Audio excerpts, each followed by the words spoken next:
Hi, good late afternoon, early evening. Today we're going to be traveling to Underground Railroad sites. That's right, we're starting in Germantown at the Johnson House, which was built in the mid-1700s. This was a family of abolitionists who were part of the Underground Railroad, and this is listed historically as a station on the Underground Railroad. William Still, who wrote his book taking the testimony of enslaved Africans and who detailed their experience escaping to freedom, he met at this house many times. He was a writer, a historian, an abolitionist, just an all-around important person and very instrumental in the success of the Underground Railroad. You best believe Harriet Tubman probably had a couple of visits there as well. So we're going to go to, leaving from Germantown at the Johnson House, one of the stations on the Underground Railroad, to William Still's home, one of his homes in Philadelphia. And the reason I say that because we're in Germantown, and Germantown is Philadelphia. But back in the 1700s, Germantown was considered the country. And so we're going to see, well, we're not going to see how it was back then, but we're going to drive from one station to another. So back in the 1700s, you would have traveled from the country, Germantown, to Philadelphia, most likely using a horse and carriage. And with our cars today, it's a much quicker ride, but back then it was longer. And so I did a little research, and they said that on average, a horse with carriage would go maybe about could cover about 4 to 5 miles per hour. So 4 or 5 miles per hour. And from the Johnson's house, which is a station, to William Still's home, where we're getting ready to go, is about 10 to 11 miles. So doing that math, let's say we'll do 4.5 miles. You'll just do between 4 and 5. That would equal to 2 days, 1 hour and a half.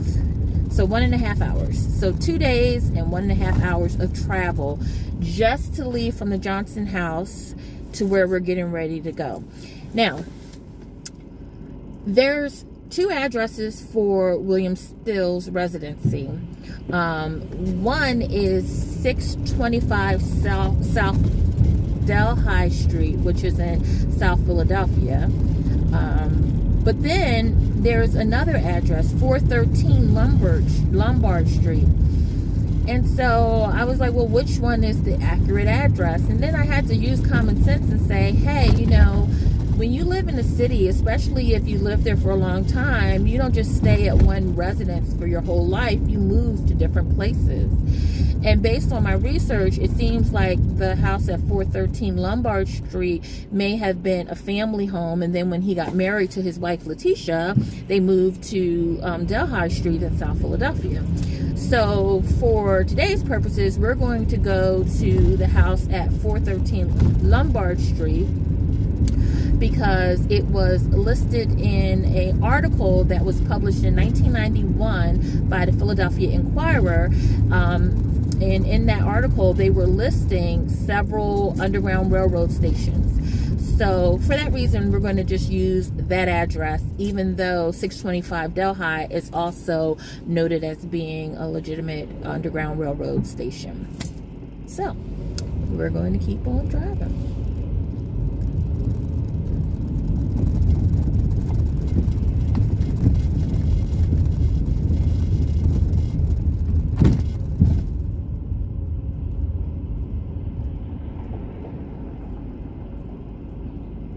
I imagine back then on a horse and carriage, it probably would have been all cobblestone, not just some of the cobblestone that we have now, maybe even dirt roads and a lot of trees all over the place.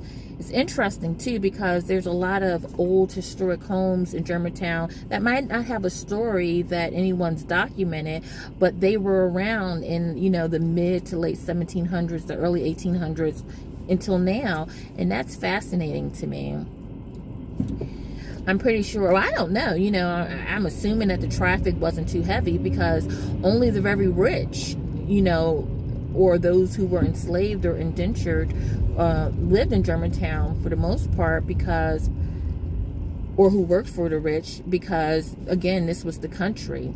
And those individuals who had money, the lawyers, the politicians, the doctors, they were able to have homes built here in Germantown, in the country, especially during the summertime when there would be a lot of disease because of the sanitation issues in Philadelphia, especially as we go into the 1790s with the yellow fever and a lot of people dying from that. A lot of wealthy businessmen moved to Germantown, had houses built in Germantown so they could get the fresh country air.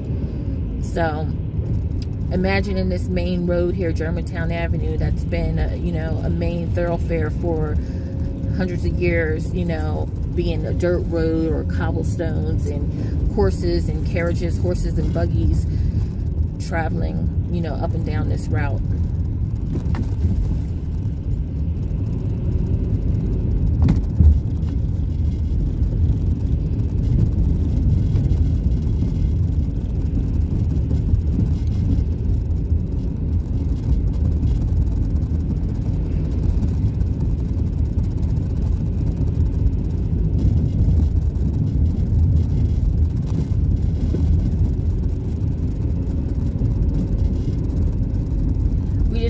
The Germantown White House, the Destler Morris House, so that had some historical significance.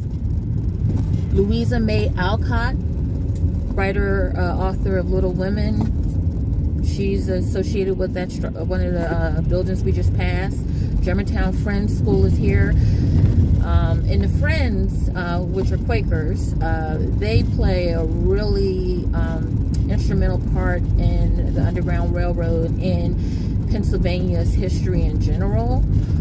Back in, I believe, 1688, there was a group of Quakers, they took on the name Friends of Germantown, who had a anti-slavery protest rally, one of the first documented of its kind, right here on Germantown Avenue. And they were just saying that, you know, to enslave a person is wrong.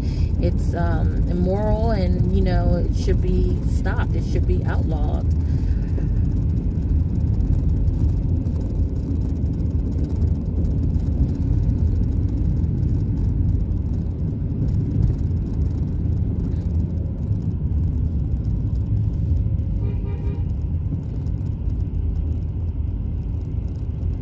And it's always amazing how we walk past history in our many different cities, not aware of some of the stories of buildings or things that took place hundreds of years ago. And that's why it's important to preserve and document these histories. So coming up on my left-hand side, that is actually the location, and we're going to pass, we're going to get a little closer, of that anti-slavery protest that I was telling you about by a group of Quaker friends back in 1688. It's now a shopping complex, and there is a historical marker there, but I don't know how many people really take the time to read it. I read it once or twice, you know, but this is the first known anti-slavery protest took place right here off of Germantown Avenue.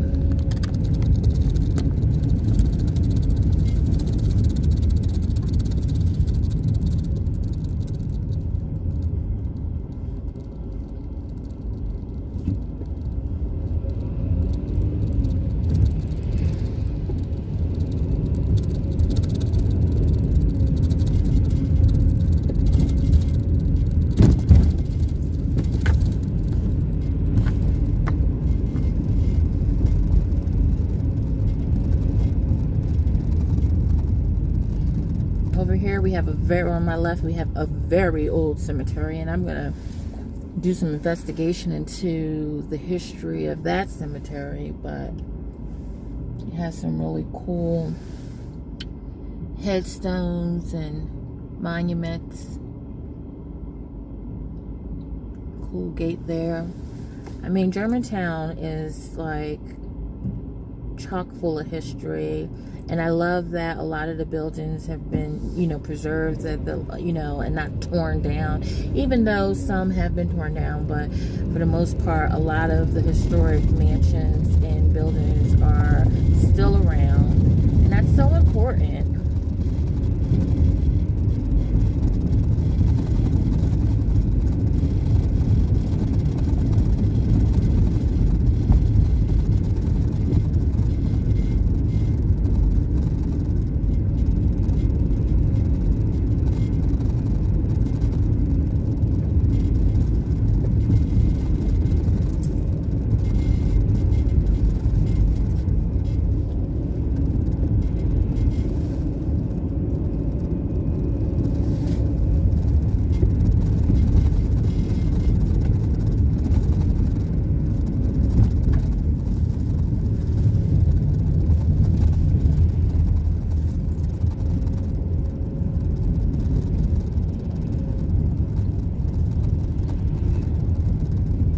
Germantown Avenue is a pretty long avenue. I don't think it's the longest avenue in Philadelphia or the longest boulevard. That's something good to research. What is the longest street, avenue, or boulevard in the city of Philadelphia? Anyway.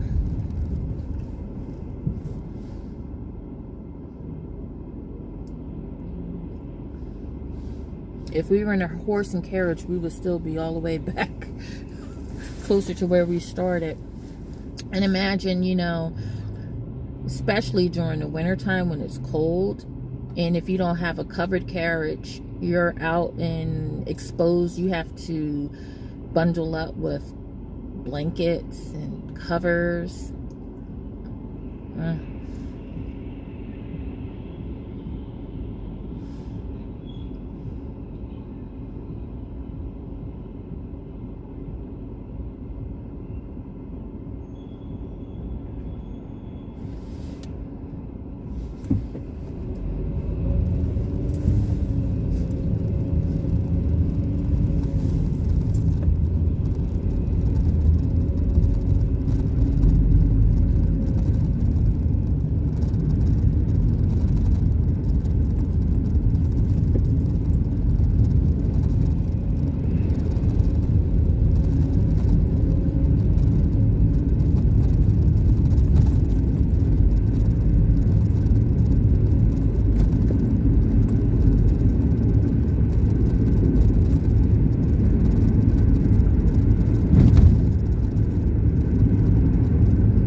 Imagine being an enslaved person, that you're traveling this long road from one underground railroad station to another, but you got to hope that no one stops you, or you got to be under wraps. You got to be hidden under covers or under bushels of hay, or or walking and just trying to, you know, keep your cover and not be, you know, exposed. Especially with the Fugitive Slave Act, when that was passed, it made it even more difficult for enslaved Africans to be able to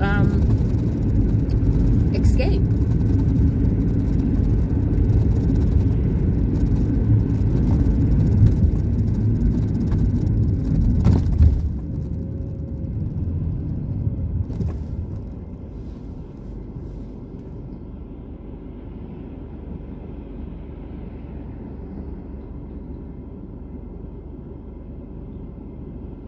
Imagine taking this trip and it taking 2 days, 2 full days, plus an hour and a half more after that.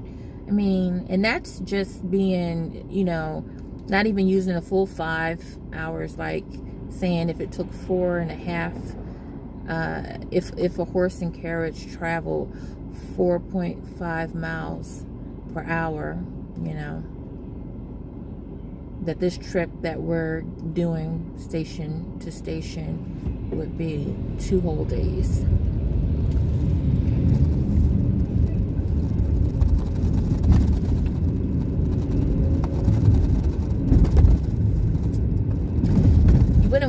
You wouldn't have to worry about getting a flat tire, but maybe, I mean, you could hit a rock and the wheel could be broken and you had to deal with that.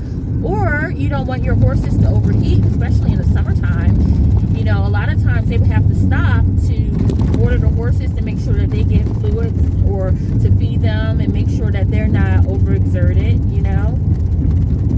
Or the passengers themselves, especially if you're traveling with women, you know, and they're wearing those big old dresses of the time. You know, I'm sure some did, but for the most part, I'm assuming it was very unladylike to squat at the side of the road. You would go to a tavern, you know, someplace where you could use an outhouse or a bucket, whatever was provided at that time.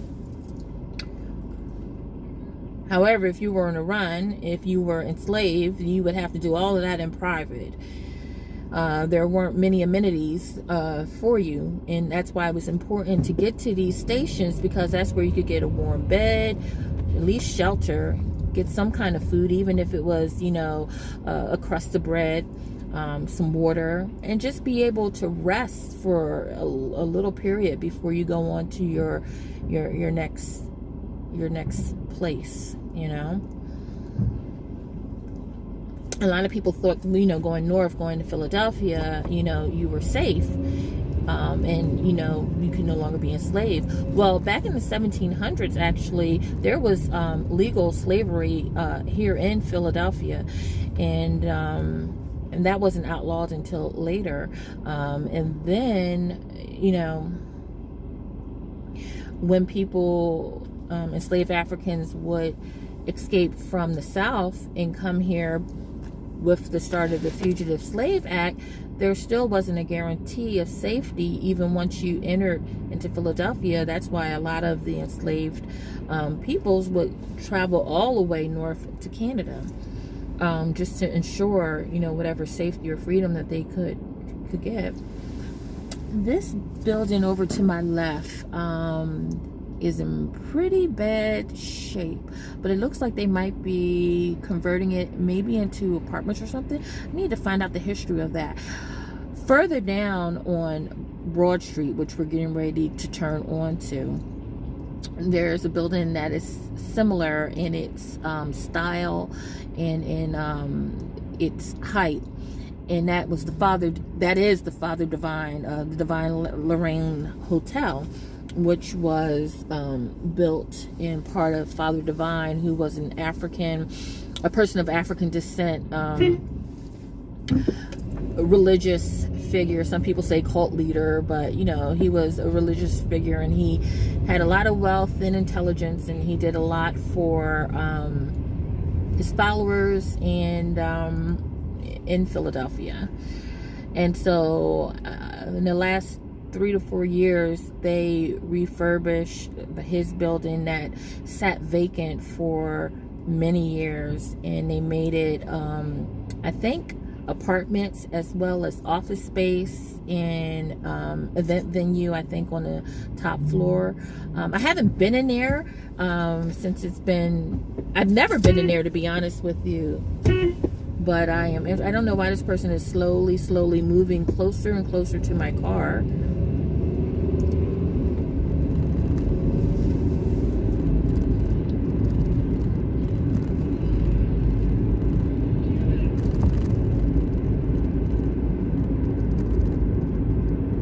We're passing Temple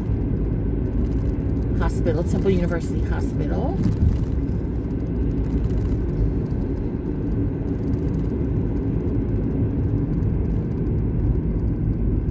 And driving through Templetown, Temple University main campus.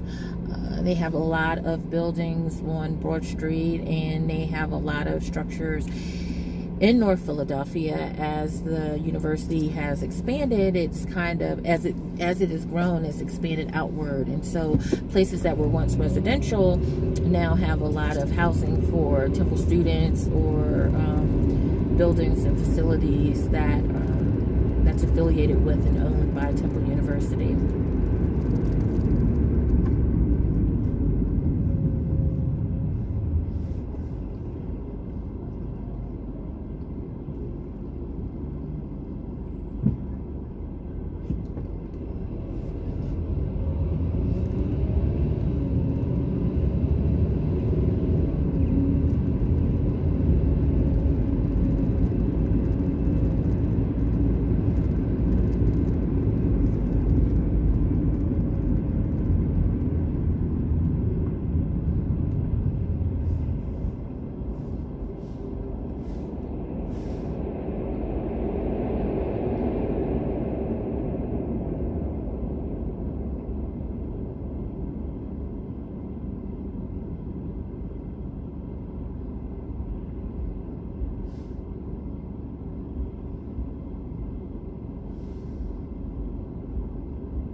One of the things that's interesting is Philadelphia has so many beautiful churches.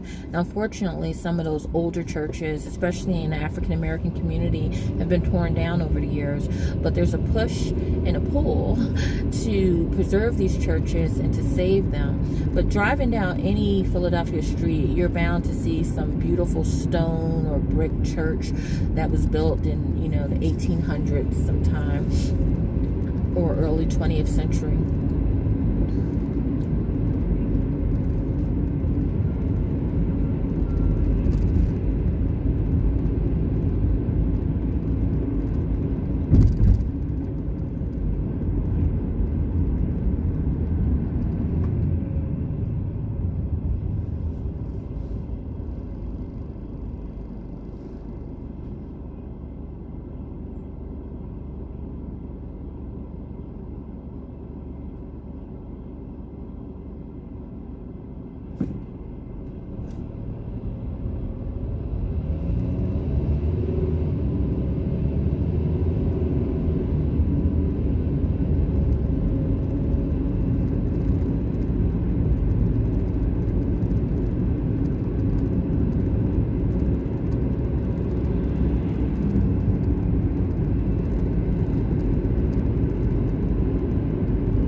Up on Broad Street several years ago, and I don't know if we've passed the area or we might be coming up on it, there was a black doll museum which was owned by a woman who was really into the preservation of history through doll keeping, doll babies. It was a wonderful small museum, and I was so sad to see that it closed its doors. I always wonder what happened to all of the dolls and what happened to the woman. But that's also sort of speaking to my point of making sure that we can save these institutions, small or large, that is dedicated to telling the story of all people. But it was small, but it had a lot of content, a lot of artifacts, a lot of old dial babies, black dials from Europe, from all over the world, from the Caribbean. And that was right on Broad Street, North Broad Street. So right now, as we're on Broad Street, we're in the north section of Broad Street. When you think of North Broad Street, you think primarily like Temple University. Temple takes up a lot of space, a lot of buildings on North Broad Street. You know, so we're riding through North Philadelphia, and this is one of the main roads in North Philadelphia, or streets, I should say. And I'm behind Philadelphia's public transportation, known as SEPTA, and that's a bus that we're going to pass because we want to make a little more time, better time. You know, about 4 or 5 years ago, they put these blue light structures up. When they were making it, it looked like they were like spouts to let like steam up from the ground. It looked really like, what are they doing? But then when they added the lights, people were like, oh, okay, we get it. This is art. Okay. But when they were building it, it looked like unfinished construction work. But I must say now it is kind of cute with the lights. And I wonder if the lights change colors. Maybe. Right now they're, oh yeah, they do. Look, they just answered my question. First it was a dark blue, now it's a light blue. So I'm sure it can change all different types of colors.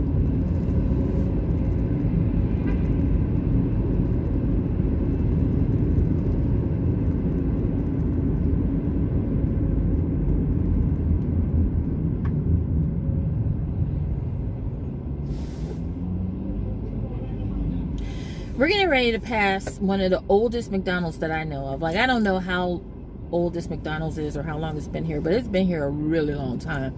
I remember going to an annual picnic that takes place in Fairmount Park called the Greek Picnic, and it's for African American fraternities and sororities. I am not involved in that, but everybody would go to the Greek Picnic because it was like just a big social event. And this was like in the early 90s or maybe even like 89.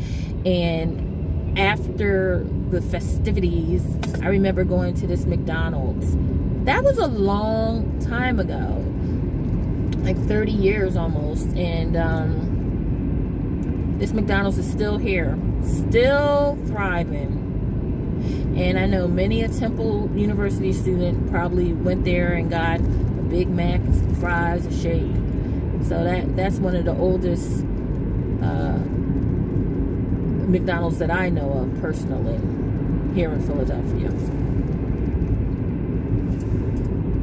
And it was all back then when I went to the Greek Picnic. It had been open for a long time back then. So I wonder how old the oldest McDonald's is. I guess McDonald's opened in 1950. So if there's one that's remained open since the beginning, I guess that would be the oldest. Anyway, we are in the heart of Temple University. Paulette Walk, a lot of buildings here. We're getting ready to cross Cecil B. Moore Avenue. Cecil B. Moore was a really prominent figure in the 1960s civil rights movement, activist. Well, we're not there yet. We're getting ready to cross Montgomery, but at this next light, I believe will be Cecil B. Moore Avenue. And you can see our subway station. That's the orange line, the Broad Street line. A lot of people travel that, traveling along Broad Street, and it also goes across Spring Garden Street, which we will be eventually getting to. And there's movie theater. I guess it's about 10 years now. Everything goes so quickly. It's about maybe 10, maybe even 15 years ago, they created this complex over to my right, and they have an AMC movie theater. You go up this elevator, not elevator, they have an elevator, but escalators to get to the top and go to the movies there. And then this Fresh Grocer, maybe 15, 20 years ago, that was built. We're going to pass shortly, and actually, let me see if I can move over Freedom Theater, which was the oldest African American repertory theater and training school in the nation, I do believe. It's right here on the right. It used to be the mansion of a prominent, I think he was a thespian actor. But yeah, right here on the right is Freedom Theater. And Erica Alexander from The Cosby Show. And a lot of other black celebrities that I can't think of right now. Oh, from Hamilton. Oh my goodness, what is his name? Odom. He went here.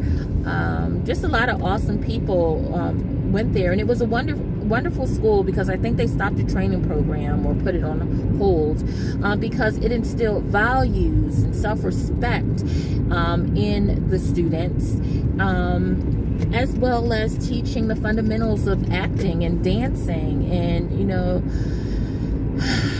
Freedom Theater. So that's Freedom. Okay, walking across the street. We're just crossing over Gerard Avenue. Over to my right, you'll see a big sign for the Met. Years ago, I'm going to say the Met is probably like 100 years old, the building itself. I'll have to follow up on that.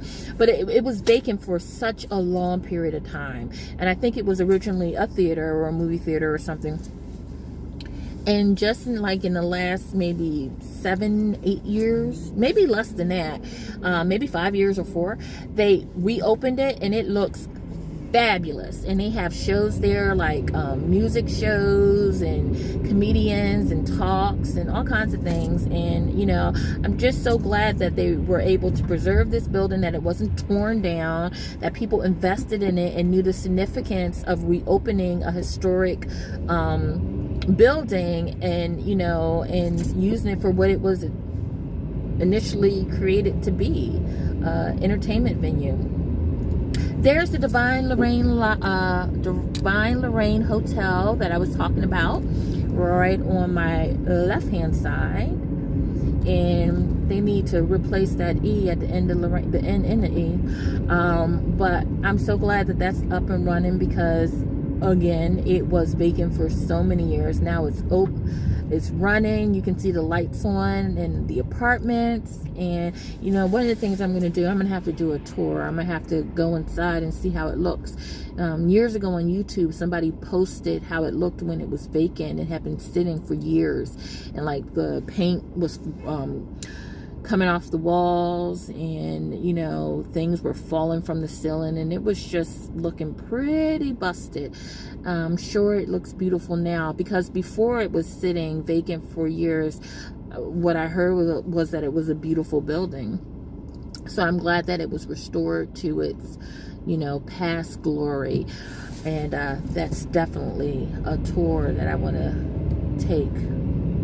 Oh yeah, look, the lights in the middle of Broad Street, now one is red and one is purple, so I had my question answered. They do change colors. All right, and crossing Ridge Avenue.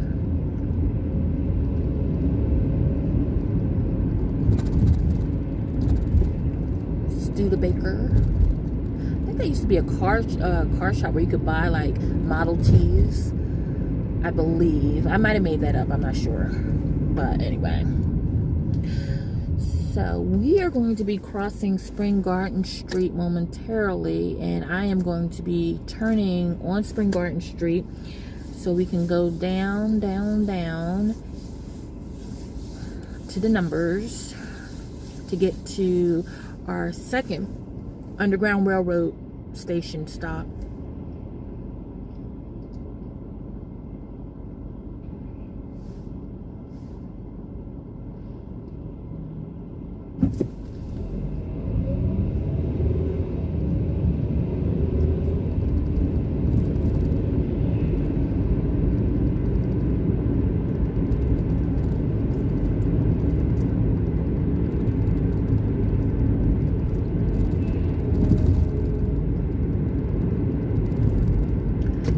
Here we are at Spring Garden. We have the subway station stops here.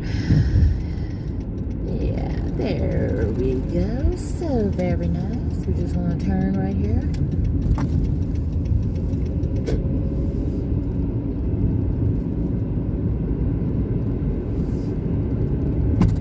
The Spring Garden Street, also the home of a lot of big buildings that probably have, so many stories to them.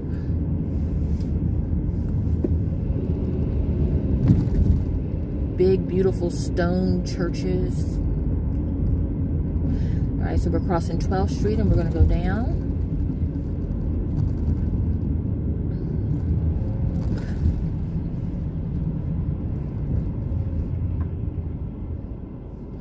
Over on my right hand side, there's a charity place called Chosen 300, and they provide free meals to the homeless population several times a week.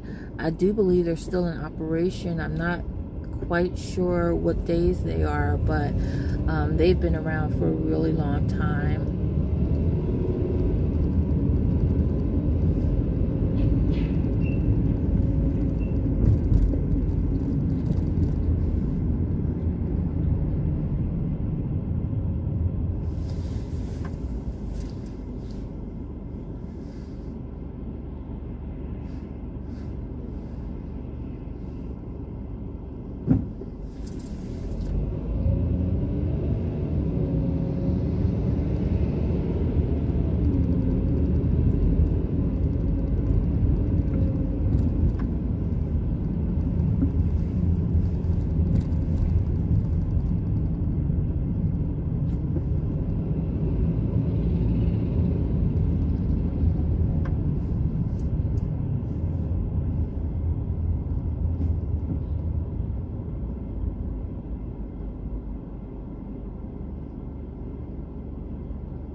So we've already been riding for like 36 minutes.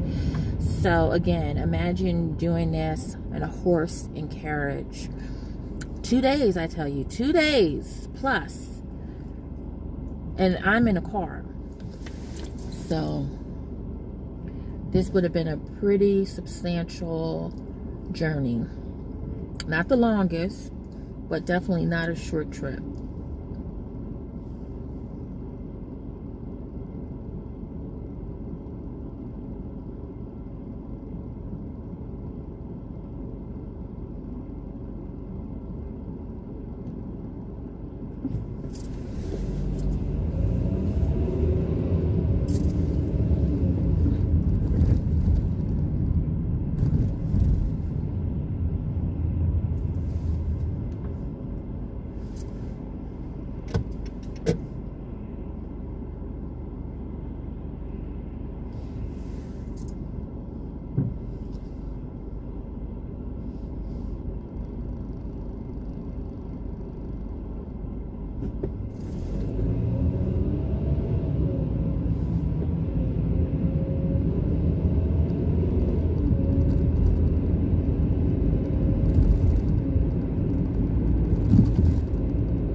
Over on the left, you can't really see it, but that's the Edgar Allan Poe house.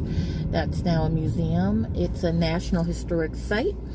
Edgar Allan Poe is the author. He did a lot of the, what they call the macabre horror, but not horror like bloody horror, but like suspenseful and kind of scary, you know, stories.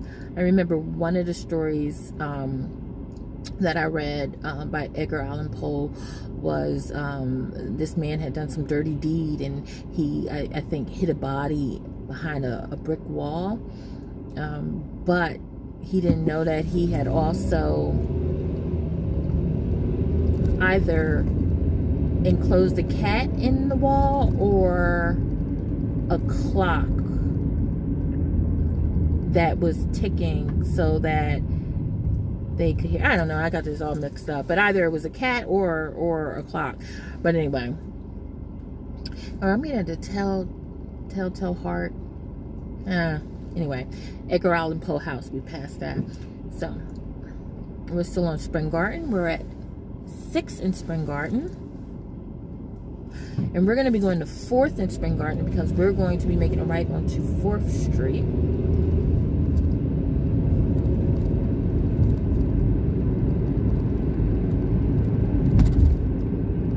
Over to my left is a restaurant and bar, diner and bar known as Silk City. At least that's what it used to be called. And they have dances there and pretty good French fries. And it's been around forever. And back in the day when house music was all the rage, they would have like their house music night and you go there and dance. And it wasn't a big venue, but I tell you, this was before coronavirus days, and people would be jam-packed in there dancing and having a good old time.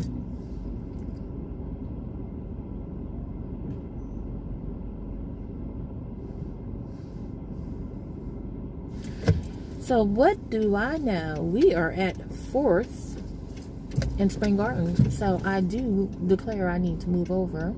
And let's see if someone would be a kind citizen and allow me to do that. Yay! Thank you, person. I think. There we go. Alright, so we've just turned down 4th Street.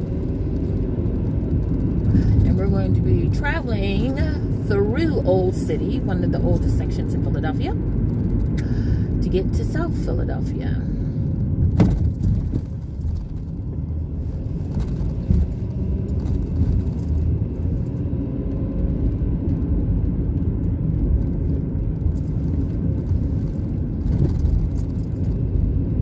I tell you, I would not want to travel on a horse and carriage during the wintertime, traveling from the Johnson house to William Still's home. That would be a cold, cold route. And we're getting ready to cross over Collar Hill Street.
Cross over Race Street.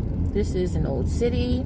The Betsy Ross house, I believe, is around here. I believe it's on Race Street, right down the block. Or if I was to make a left turn onto here, the Betsy Ross house would be maybe just a few yards away. We have the old First Reformed Church, pretty old church, significant history there. And yeah, we're in Old City. And it's so interesting because on the left side we see these old structures, and then on the right we see like modern technology. It's just an interesting juxtaposition.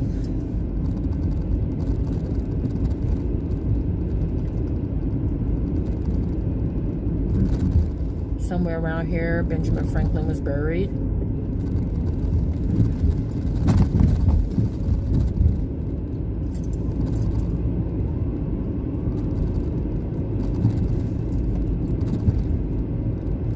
And this, of course, is the heart of downtown, also. Downtown Philadelphia. We're crossing Market Street.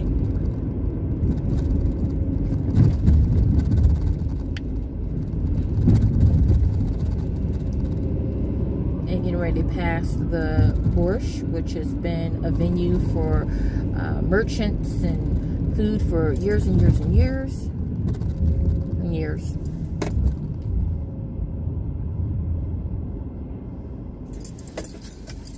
Getting ready to pass Chestnut, 4th and Chestnut. Okay. Of course, we have Independence Hall and all of those historical campuses and buildings around here. We're getting ready to cross 4th and Walnut. And now that we've crossed over Market Street and Chestnut and everything, we're getting ready to go into South Philadelphia area. Technically, we are in sort of Center City and Old City, but that's going to turn into South Philadelphia. Thanks. And driving in Philadelphia, you will see all types of historical and cultural markers all over the place.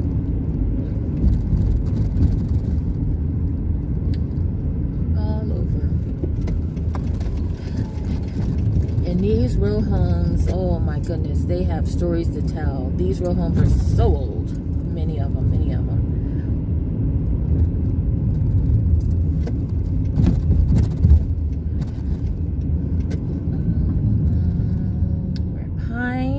Lombard will be coming up shortly. Wouldn't it be interesting if I passed Lombard? I don't think I did yet.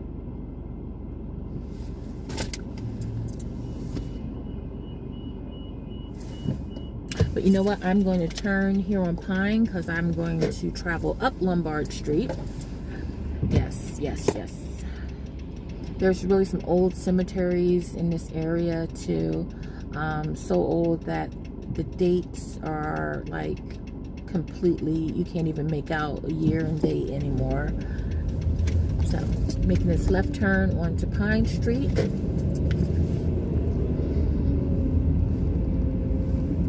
And we're in the 300 block of Pine Street. All right, so we're going to pass 3rd Street and then go up 2nd so we can get onto Lombard. Who lived here? Thaddeus Casazero. I do not know how to say his name, but he was somebody important. He has a historic marker. And you can see just some of the older homes. Like this is an example of one of the older homes. I think they were beautiful. And they were built in the Georgian style after King George of England, which basically was all about symmetry. So if you had 2 windows on the left side of the building, you would have 2 windows on the right side. It was all about symmetrical symmetry, all of that good stuff. So this is Old City. Yes, it is. And we're turning here. This is one of the oldest marketplaces in the nation. Back in the 1700s, late 1700s, 1800s, this is where people would go to get food and to vend their goods. One of the remaining market spaces of an era long past. Jeez. All right, so now we are turning onto Lombard Street. Isn't this wonderful? And we're going to 413 Lombard Street, which would be the second stop on the Underground Railroad that we're going to today.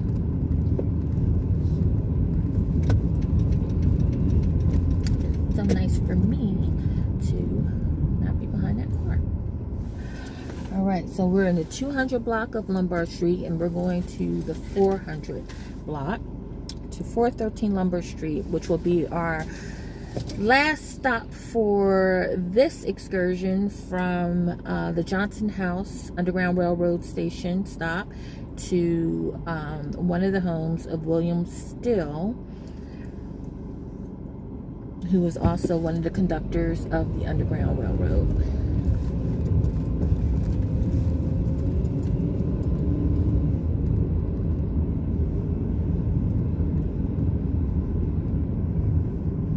And Lombard Street was like known for a lot of African Americans lived on Lombard Street. James Fortin, my homie, he lived there. James Fortin was just all that. Cell maker, wealthy, free African American man who was an abolitionist. He was all about, you know, self-preservation and We are now in the 400 block of Lombard Street, and we are at 410 Lombard. Let me move this on up before people start honking at me. That's a preschool in the old building there. So we have just passed the second stop.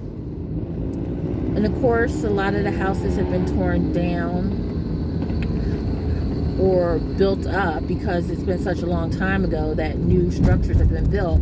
But we have officially gone to the second Underground Railroad stop in this journey. And it took us all of 50 minutes, almost an hour, 10 minutes shy of an hour.